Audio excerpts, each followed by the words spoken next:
Big బాస్లో ఒక chance రావడమే పెద్ద గొప్ప అని అనుకుంటుంటారు. ఎందుకంటే ఒక్కసారిగా బిగ్ బాస్లో అడుగు పెడితే చాలు స్టార్డమ్ వచ్చేస్తుంది. ఇది మనందరికీ తెలిసిందే. బిగ్ బాస్ షోకి అట్లాంటి టీఆర్పీ రేటింగ్స్ కూడా ఉంటాయి, మనందరికీ తెలుసు. అది షో ఎంత హిట్ అవుతుందో అంత కాంట్రవర్సీలో కూడా నిలుస్తోంది అనుకోవచ్చు. ఎందుకంటే ది బెస్ట్ ఎగ్జాంపుల్ మన పక్కన ఉన్నటువంటి స్వప్న చౌదరి గారే ది బెస్ట్ ఎగ్జాంపుల్ అనుకోవచ్చు.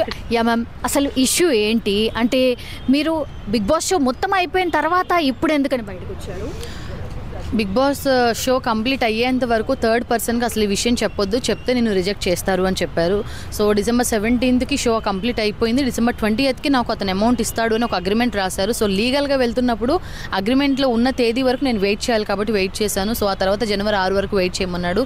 జనవరి 6వ తారీఖు తను చెప్పింది ఏంటంటే, నీకు నచ్చింది చేసుకో, మీడియాకి వెళ్తావా వెళ్ళు, ప్రెస్ మీట్కి వెళ్తావా వెళ్ళు, లేదంటే పోలీస్ స్టేషన్ వెళ్ళి కంప్లైంట్ ఇచ్చుకుంటావా ఇచ్చుకో అని చెప్పడం జరిగింది. సో అందుకోసమని నేను స్టేషన్కి వెళ్ళాను. జూబ్లీ హిల్స్ పోలీస్ స్టేషన్లో కంప్లైంట్ ఇవ్వడం జరిగింది. అంటే ఎందుకని ఇట్లా అవకాశాలు ఉన్నాయి, ఇట్లా ఇప్పిస్తామని మీకు ఎట్లా తెలిసింది? అసలు ఏ సోర్స్ ద్వారా తెలిసింది? అంటే ఆల్రెడీ నా ప్రొఫైల్ పంపించానండి. నా ప్రొఫైల్ ఆల్రెడీ సెలెక్ట్ అయిందని చెప్పి అతను నాతో ఓన్లీ కాస్ట్యూమ్స్ అండ్ పిఆర్ కోసం మాత్రమే నన్ను అమౌంట్ అడగడం జరిగింది. వాటి కోసమే నేను అమౌంట్ ఇచ్చాను. సో ఎట్లా నమ్మిండ్రు మీరు? దానికి ఒక ప్రొసీజర్ ఉంటుంది, దానికి ఒక ఇంటర్వ్యూ ఉంటుంది. బిగ్ బాస్ షోలో అంత ఈజీ ఎంట్రీ కాదని మీకు తెలుసు కదా? తెలుసండి. కాకపోతే అతను సీజన్ 6 వరకు అందులో కాస్టింగ్ మేనేజర్గా చేశాడు కాబట్టి నేను అతను నమ్మాల్సి వచ్చింది.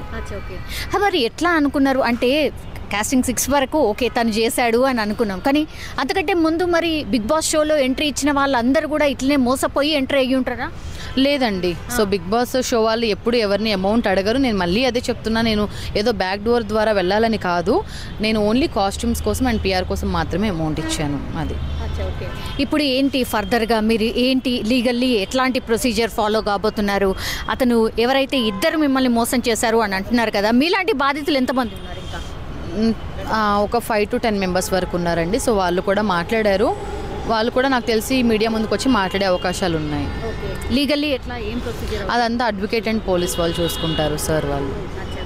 Thank you. సో మీరు కోరుతుంది ఏంటి? అతను మా టీవీ యాజమాన్యానికి, బిగ్ బాస్ వారికి, నాకు అందరికీ క్షమాపణ చెప్పాలి అండ్ ఇంకెవరి దగ్గర కూడా అమౌంట్ అడగకూడదు అండ్ నా అమౌంట్ నాకు రిటర్న్ ఇవ్వాలి. Thank you.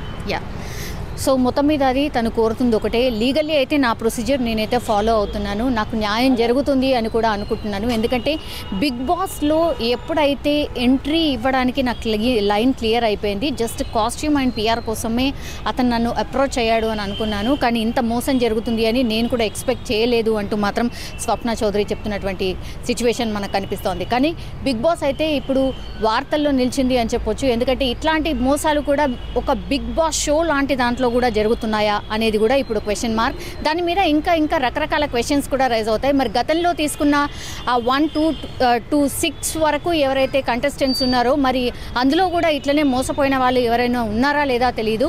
బట్ స్వప్న చౌదరి ఎప్పుడైతే బయటకు వచ్చిందో ఆ తర్వాత నుంచి 5 నుంచి 10 మంది తననికి కాంటాక్ట్ అయ్యి మేము కూడా ఇట్లా మోసపోయామన్నటువంటిది చెప్పారంట. సో ఇప్పుడైతే కాసేపట్లో తను కూడా మీడియా ముందు పూర్తి విషయాలు చెప్పబోతున్నారు అండ్ లీగల్లీ ఎట్లా ప్రొసీజర్ కాబోతున్నారు అనేది